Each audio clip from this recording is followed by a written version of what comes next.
கர்த்தருடைய பரிசுத்த நாமத்துக்கு ஸ்தோத்திரம். ஆண்டவராகிய இயேசு கிறிஸ்துவின் நாமத்தினாலே உங்கள் யாவருக்கும் அன்பின் வாழ்த்துக்களை தெரிவித்துக் கொள்கிறேன். கடந்த செப்டம்பர் மாதம் முழுவதும் கர்த்தர் நம்மை அருமையாய் பாதுகாத்தார். எத்தனையோ பலவீனங்கள், போராட்டங்கள், யுத்தங்கள், எத்தனையோ எதிர்மறையான காரியங்கள் வந்தாலும் அவை அத்தனையினின்றும் கர்த்தர் நம்மை விடுவித்து ரட்சித்திருக்கிறார். தேவனுக்கே மகிமை உண்டாவதாக. நாம் ஆண்டவருக்கு 1000 கோடி ஸ்தோத்திரங்களை செலுத்தினாலும் அது போதாது. அதே போலவே அதே தகப்பன் இன்னும் அருமையாய் நம்மை வழிநடத்த சித்தமாயிருக்கிறார். இந்த அக்டோபர் மாதத்திலும் நமக்காக ஒரு புத்துணர்ச்சி தரும் விதமாக, விசுவாசத்தை கூட்டும் விதமாக ஒரு வாக்குத்தத்தத்தை தந்திருக்கிறார். அது எரேமியா 31 அதிகாரம் 9 அழுகையோடும் விண்ணப்பங்களோடும் வருவார்கள், அவர்களை வழிநடத்துவேன், அவர்களை தண்ணீருள்ள நதிகள் அண்டைக்கு இடராத செம்மையான வழியிலே நடக்க பண்ணுவேன். இஸ்ரவேலுக்கு நான் பிதாவாயிருக்கிறேன், எப்ராஹிம் என் சேஷ்டபுத்திரனாயிருக்கிறான். ஆம் பிரியமானவர்களே, நீங்கள் சிந்தித்து பாருங்களேன். உங்களுக்கு பிரச்சனைகள் வரும்பொழுது யாருமே எனக்கு உதவி செய்ய இல்லையே, யாராலும் இந்த பிரச்சனையிலிருந்து என்னை கை தூக்கி விட முடியலையே, என்னுடைய பலவீனத்திலிருந்து என்னை கை தூக்கி விடுவதற்கு ஒருவரும் இல்லையே, இந்த சரீரத்தில் இருக்கிற பாடுகளை என்னை விட்டு எடுத்து போடுவதற்கு யாராலையும் கூடவில்லையே என்று நீங்கள் அநேக நேரங்களிலே கண்ணீர் சிந்தியிருக்கலாம். பிரியமானவர்களே, ஒன்றை மாத்திரம் நினைவில் வைத்து கொள்ளுங்கள். மனுஷர் வேண்டுமானாலும் உங்கள் இருதயம் புரியாமல் இருக்கலாம், உங்கள் கண்ணீரை காணாமல் இருக்கலாம். ஆனால் நம் தேவனுடைய நாமம் நம்மை காண்கிற தேவன், நம்முடைய கண்ணீரை காண்கிற தேவன் என்ற நாமம் உடையவர் நம்முடைய எல்லா கஷ்டத்திலும் நம்மோடு இருந்து நம்மை அருமையாய் பாதுகாத்து நடத்த வல்லவராய் இருக்கிறார். அதே வல்லமை நிறைந்த தகப்பன் இந்த அக்டோபர் மாதத்திலும் நமக்கு, நீங்கள் எத்தனையோ வேளைகளிலே அவர் சமூகத்திலே அழுகையோடும் விண்ணப்பங்களோடும் நீங்கள் சென்றிருக்கிறீர்கள்.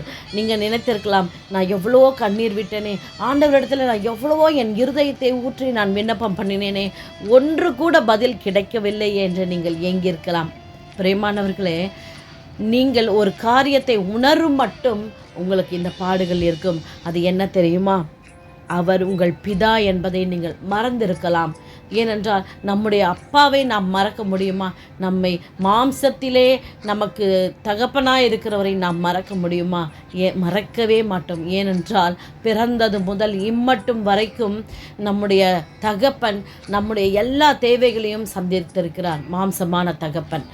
ஆனால் நம்முடைய பிதாவாகிய தேவன் இம்மை முதல் மறுமை மட்டும் நம்மை பாதுகாக்க வல்லவராய் இருக்கிறார்.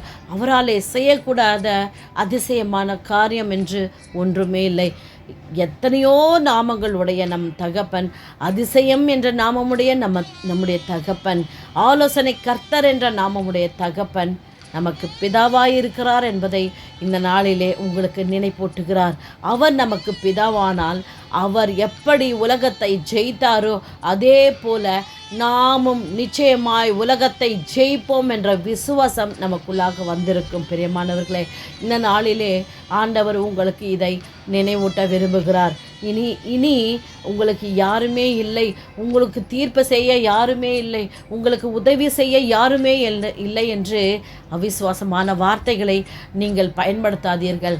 தேவன் அதை கேட்டு மிகவும் துக்கப்படுகிறார்.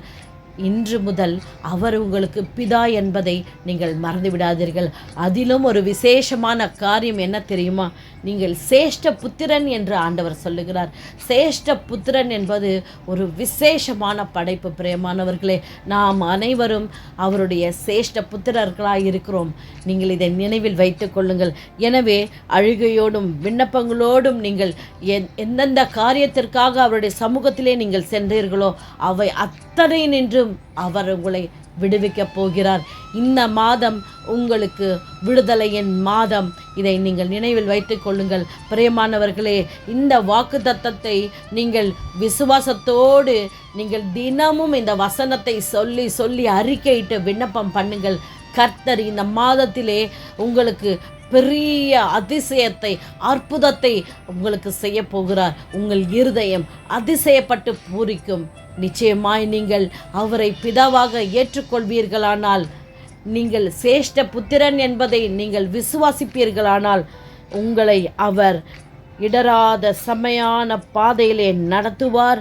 தண்ணீர்கள் உள்ள நதிகள் அண்டையிலே உங்களை கொண்டு போவார். செழிப்பான வாழ்க்கையும், ஆவிக்குரிய செழிப்பான வாழ்க்கையும், பூமிக்குரிய செழிப்பான வாழ்க்கையும் உங்களுக்கு கர்த்தர் தர தீர்மானித்திருக்கிறார். நீங்கள் விசுவாசித்து அதை பெற்றுக்கொள்ளுங்கள். விசுவாசிக்கிறவனுக்கு எல்லாம் கூடும் என்று வேதம் சொல்லுகிறது. பிரியமானவர்களே, நம்முடைய விசுவாசமே உலகத்தை ஜெயிக்கிற ஜெயம் என்று வேதம் சொல்லுகிறது.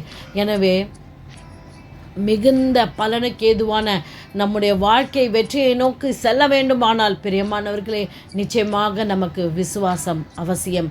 கடுகளவு விசுவாசம் இருந்தாலும் அதை பெருக செய்ய வல்லவர் நம்முடைய தேவனாகிய கர்த்தர். எனவே உங்களுக்கு விசுவாசம் இல்லாமல் எந்தெந்த காரியத்திலே நீங்கள் விசுவாசம் இல்லாமல் தவிக்கிறீர்களோ அந்த காரியங்களிலெல்லாம் தேவனிடத்தில் தாழ்த்தி வேண்டிக் கொள்ளுங்கள். இந்த காரியத்திலே நான் விசுவாசிக்க என்னை பலப்படுத்தும். நான் பலவீனனாயிருக்கிறேன் ஆண்டவரே, என்னை பலப்படுத்தும், விசுவாசத்தை எனக்கு கூட்டும் என்று நீங்கள் உண்மையாய் கேட்பீர்களானால் அவர் நிச்சயமாய் தருவார். நாம் ஜெபிக்கலாம். வானத்தையும் பூமியும் படைத்த சர்வ வல்லமையுள்ள தேவனாகிய கர்த்தாவே, உமக்கு துதிகளையும் ஸ்தோத்திரங்களை ஏறெடுக்கிறோம் ஆண்டவரே.